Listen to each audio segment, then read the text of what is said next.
So this week I've been working on my second episode for the deep dive series that I'm doing. I'm actually currently doing Jungle right now, so there's your spoiler for the week. Hopefully plan to get it out, hopefully by the end of this week, but if not, next week. But while I was going through that, I was like, it's probably my second favorite set of all time. I'll say that again in the deep dive, but I figured why don't I make a tier list of the actual set itself, like go through all the holos and rank them. I've wanted to do tier lists for a while now. I plan on doing some bigger tier lists later on, but right now I figured it would be kind of short and sweet. There's only 16 cards we'll go over, and I'll rank them accordingly. So I'll go to the other room right now. We'll look at the actual cards. I've got a lot of them. I've got all the unlimited. I don't have all the first edition, but I may sprinkle in first edition, unlimited, and even Japanese just to kind of show you the different artworks and maybe change your opinion based on, how we rank them. But I figured it'd be fun, and might as well make Jungle my first tier list. I think that's pretty good. So like I say, I do have a couple that I do plan to do in the future. There's just a couple of other things I want to do first, and this will be kind of a test to see if you guys enjoy it. I enjoy tier lists. I've always enjoyed tier lists, so I figured why not start with Jungle. So without further ado, let's get into it. A timid fairy Pokemon that is rarely seen. It will run and hide the moment it senses people. So we of course start the tier list with Clefable, the first card in the set, and I've got my first edition card and my Japanese card here, just to kind of show off the different artworks. I think some of the Japanese cards in Jungle show the background a bit better, so that's why I'm going to do that with a lot of the cards that you see today. But in general, Clefable is going to be pretty high up there for me. I don't necessarily like Clefable. I think I prefer Clefairy. I like the whole Moonstone and that they're aliens and they worship moonstones and things like that. But of course, with that comes the evolved form of Clefairy, Clefable. So I don't think I can hate on it too much, and I think the actual artwork itself is fantastic. Having Clefable being perched up on the rock here with the autumn bushels in the background just paints a really nice picture there, and it's a really good starting card for Jungle. It's also, of course, the first official pre-release card that exists, so I think for all those reasons, I gotta put it in A tier. It stores electrical energy under very high pressure. It often explodes with little or no provocation. So next up, we of course have Electrode. I do quite like the Japanese card that I have here because of this nice swirl, but otherwise, a pretty underwhelming artwork. Not a huge fan. I just think I don't quite know what's going on. I don't know if it's trying to self-destruct or if it's just drawing in energy for, because it says chain lightning is the move it's doing, if it's just conducting electricity and about to do an electric move, or if it's about to, blow itself up, which I think is a cool concept. Like I say, I don't mind Electrode as a Pokemon itself. Voltorb's pretty cool, right? You stumble across it, you think it's a Pokeball, you think it's maybe that lucky potion. No, it's a mini grenade, and that's the cool thing about Electrode with the whole self-destruct thing, that it basically can just blow up on command. It does it for fun. It just runs out of energy. It doesn't actually die from it, and you can reuse it. So I'm sure the lore goes quite hard in some sort of military concept with it being like an actual grenade. But otherwise, pretty underwhelming. Not quite convinced that it should be in Jungle set. I know there wasn't too many options for electric Pokemon back in Gen 1, so it is what it is. In my opinion, it's a bit below mid. I'm going to call it a D tier. When storing thermal energy in its body, its temperature could soar to over 1600 degrees. Right, next up we have Flareon, the third card in the Jungle set, and the first evolution card we've seen so far. Flareon's pretty cool. I do really like this card. I think the background and the actual color scheme on Flareon itself, it's sort of the orangey yellow look to the tail and the mane there, and then obviously like a deeper red for the body. I actually really like the design on this one.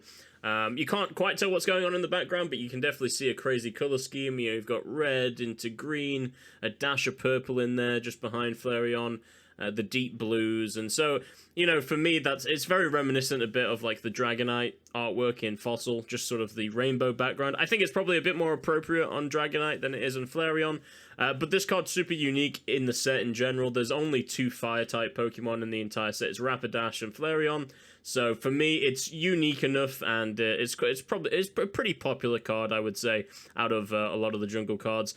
It's not an S tier for me. I'm just not a huge Flareon fan, but I think it's a solid A. It accumulates negative ions from the atmosphere to blast out 10,000 volt lightning bolts. Next up, we of course have Jolteon, the second evolution that we've seen so far. Yeah, I like it much more than Flareon, to be honest. This is probably one of my favorite artworks in the entire set, so I really like the Japanese version. The Japanese version compared to the English, there's a very noticeable difference. Much darker artwork, and I think the background is a little more clear than in the English version, as you can see here. But in general, really cool art design. I've never understood the paw. Like, I've never understood, like, it looks like an uppercut coming right at you. I'm assuming it's like, that's his quick attack. But the paw on the right looks so different compared to the one in the front. So it's just an interesting one. It's like, it looks like he's about to punch you. And when I think of Jolteon cards, this is the first one that comes to mind. So if that's the case with me, then clearly I've got to put it in S tier. I just think it's probably it's probably the fourth best artwork, I think, in Jungle, in my opinion. The Japanese artwork is really what does it for me. It's one of my favorite Japanese cards in the set as well. So, yeah, for all those reasons, it's got to be an S tier. The infant rarely ventures out of its mother's protective pouch until it is 3 years old. Next up, we of course have Kangaskhan, a beautiful looking swirl in my Japanese card, if I do say so myself.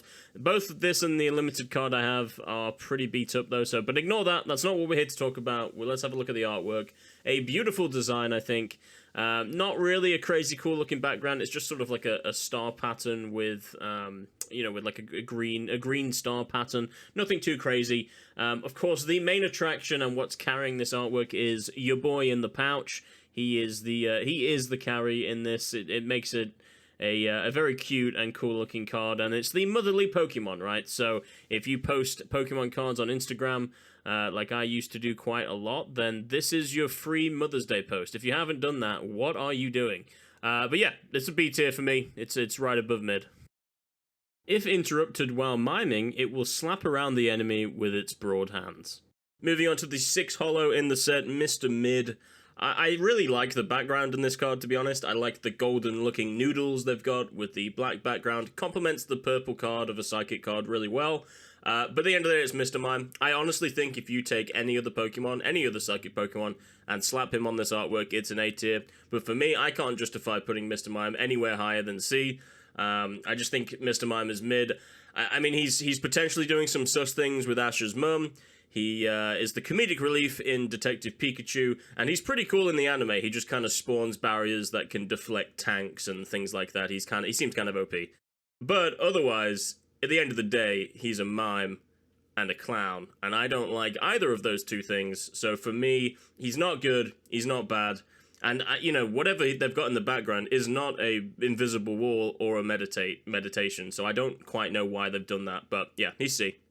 Its hard scales provide strong protection. It uses its hefty bulk to execute powerful moves. So I'll probably be a little bit biased on Nidoqueen here.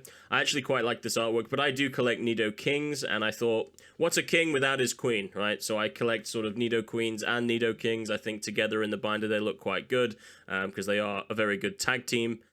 But I think why I really like this card a lot is the background. Again, with the Jungle set, I do prefer when we can kind of have an idea of where they are. Obviously, Nidoqueen here, you can see the blue background, the sort of bushels, and then it looks like a pink meadow that she's in. So for me, that's like it's a nice environmental background. And the actual design of Nidoqueen itself, like the detail on the horns, and then like the shading and everything else, I think it's an iconic artwork.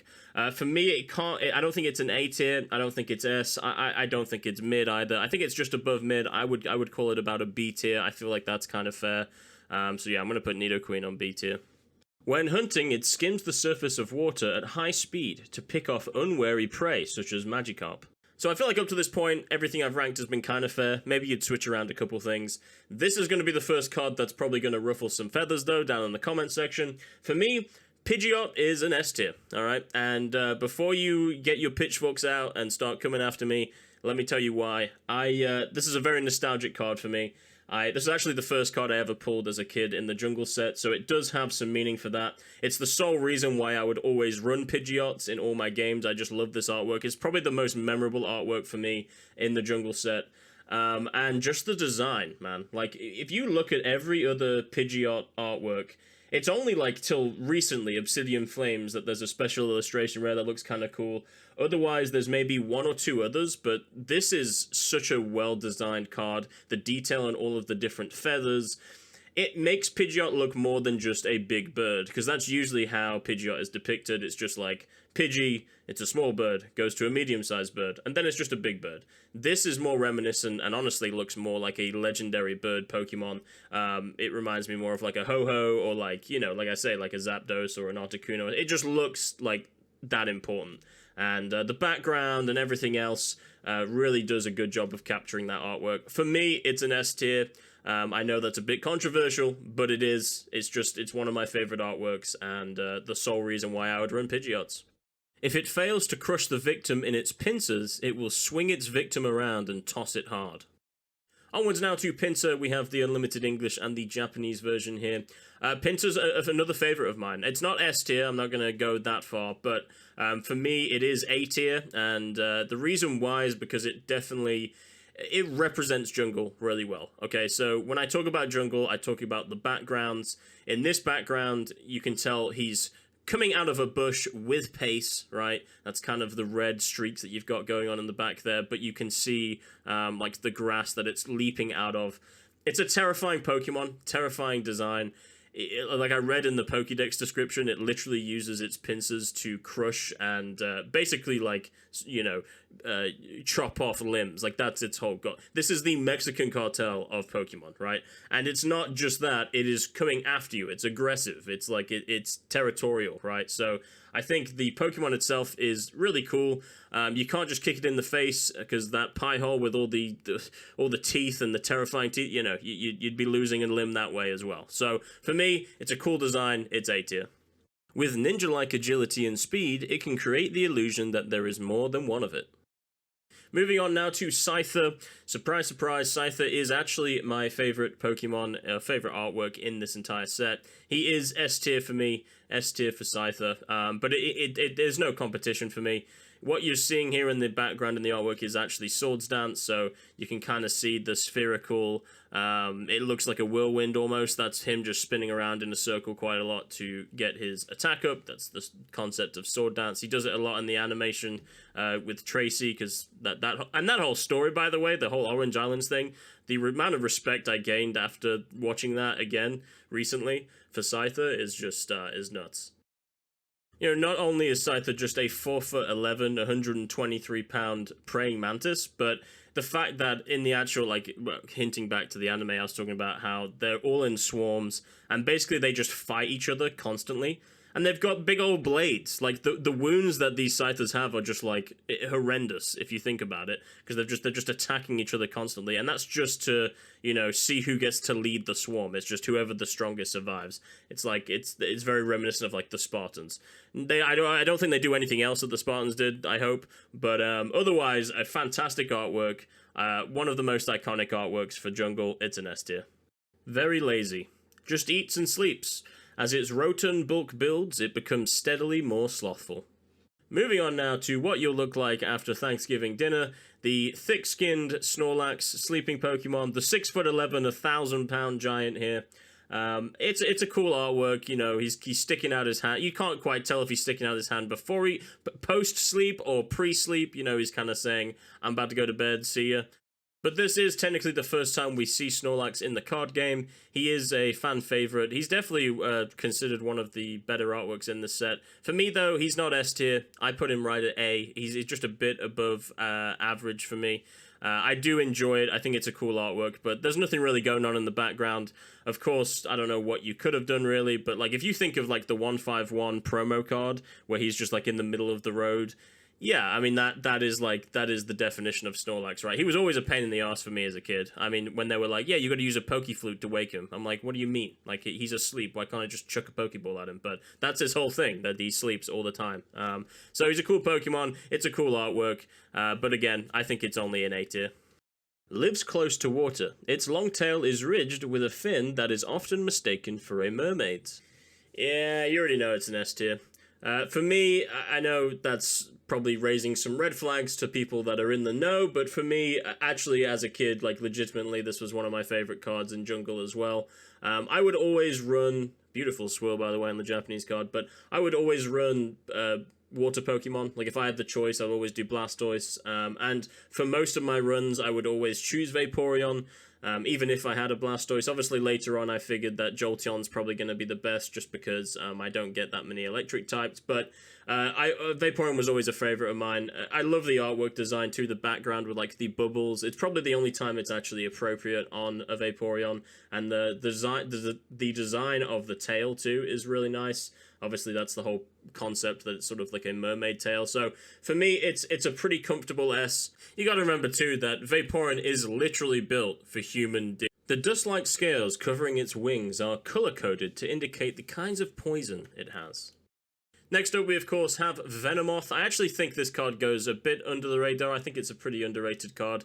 I think the background complements Jungle really well again. Like, you can obviously tell that it's flying in a field, or I don't know if those are supposed to be like petals of flowers or if they're berries, but a very jungle-like background. You'd think that if you go into a jungle, you'd probably see a couple moths, right? So for me, and especially like a poison moth, right? So for me, although Venonat is actually probably more useful in like the anime and things like that with its eyes, Venomoth is still pretty cool. I'm not a huge fan of the Pokemon, but I think this artwork is pretty good, and like I say, represents jungle quite well. For me, it's just above. I would put it in that Nidoqueen, Kangaskhan sort of area. So I think for me, it's a solid B. I really wouldn't put it any higher or any lower. If anything, C would be fair, but I think B is right where it should be. Said to live in huge colonies deep in jungles, although no one has ever returned from there. Another extremely underrated artwork, I think. I think this is probably one of the most iconic jungle cards. I know I said that with Scyther, but I legitimately think this is the case. This is the first time you see an actual jungle in the background. This legitimately feels like you're seeing a Victreebel in its natural habitat, basically just blending in with all the other trees and plants that exist in a jungle. Terrifying to walk onto. The whole concept of people go in there, there's huge colonies, and then they never come back, suggesting that they get basically eaten alive by these Victreebel. They're basically just glorified Dark Souls Venus flytraps, which I'm all about, to be honest. I really like this artwork. So for me, Victreebel is actually an A tier. I just think the artwork is so good. Again, very underrated. And to be honest, I would always run Victreebels. I actually kind of enjoyed Bellsprout, and I would always run them in the games as a kid. Obviously, James in the anime has a Victreebel, and every time he calls it out, it tries to eat his head. And you'd think, based on it being an acidic Venus flytrap, his face would probably be melted every time that happens. But of course, it's a cartoon. They're not going to do that. So a little bit of unrealistic things there. But otherwise, a fantastic artwork. I think it deserves A.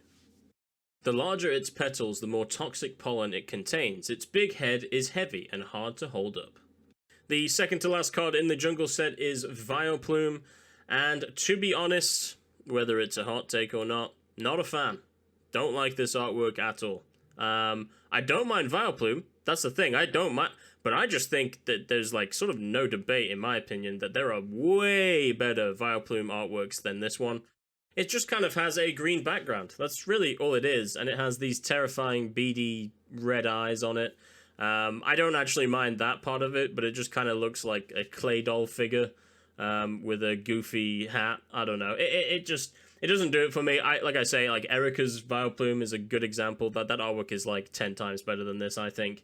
And I just don't think they were too creative with the background. It's kind of unfortunate too, because Jungle's set is literally the petal of a Vileplume. So I think that's the only reason why I'm not going to give this F tier. I don't mind Vileplume as a Pokemon, but this artwork just isn't it for me. So I'm going to stick it right at D tier, have it right there next to Electrode. I think that's fair. The body is soft and rubbery. When angered, it will suck in air and inflate itself to an enormous size. Last but not least, we have Wigglytuff. I know what you're thinking. We've gone through this whole episode and we've not put anything in F tier. Like, I mean, I will admit, like I said, this is like one of my second most favorite sets of all time. So I was never gonna rank any of these Pokemon that low, except for this one. This is an F tier. I do not like this artwork. I'm not a huge fan of Wigglytuff. Jigglypuff is alright. I guess it's a cute Pokemon. It's in Smash. You know, it's depicted in the anime a lot, but for some reason this has like bubbles on the right hand side. It's a very not inspiring background. The design of Wigglytuff itself is okay. I don't think it's drawn badly or anything. I'm not a fan. I just don't like Wigglytuff. I always forget that this card's in the set. So if it's that bad, then I think it deserves F tier, unfortunately. D at a stretch, but no more than that. Okay, and that is going to conclude our Jungle Holo tier list. I'm actually kind of happy with what we ended up with. So we had Scyther at first. I just think he's my favorite of all time on this in this set list, so I think he deserves the #1 spot at S. Pidgeot a close second, Vaporeon third, Jolteon fourth. I think Flareon is more of like an A+, potentially an S-, but compared to the other two, I think it has to be A, and probably the first one in A. I've kind of ranked these in order of their own ranking as well, so Pinsir's definitely up there. Snorlax, and then Victreebel and Clefable. I think Victreebel just bumps over Clefable. Kangaskhan, Nidoqueen, Venomoth, that seems fair. And of course, Mr. Mime in C tier, just mid. Probably the only artwork that is just mid to me. There isn't really anything good or bad about it, so I think that's pretty fair for that. And then in D and F, we of course have Electrode and Vileplume. I think I do prefer Electrode a little bit over Vileplume. There's not much in it. And Wigglytuff for me, like I said earlier, I'm not a big fan. I was never, like I said, going to rate any of these jungle cards too low, but I think out of all of the holos, Electrode, Vileplume, and Wigglytuff are probably the weakest in my opinion. You could probably switch a couple around here and there, but overall, I'm pretty happy with my first tier list on the channel. And moving forward, hopefully we're going to do more of these. I actually really enjoy tier lists. I think they're pretty fun content. I'm going to do probably more detailed ones, longer ones. This was just like a short and sweet one. So if you enjoyed, please comment, like, subscribe. Let me know what you think down below. And fill out your own jungle tier list and let me know what your results were. Anyway, thank you so much for watching, as always, and I will catch you in the next video. Bye-bye.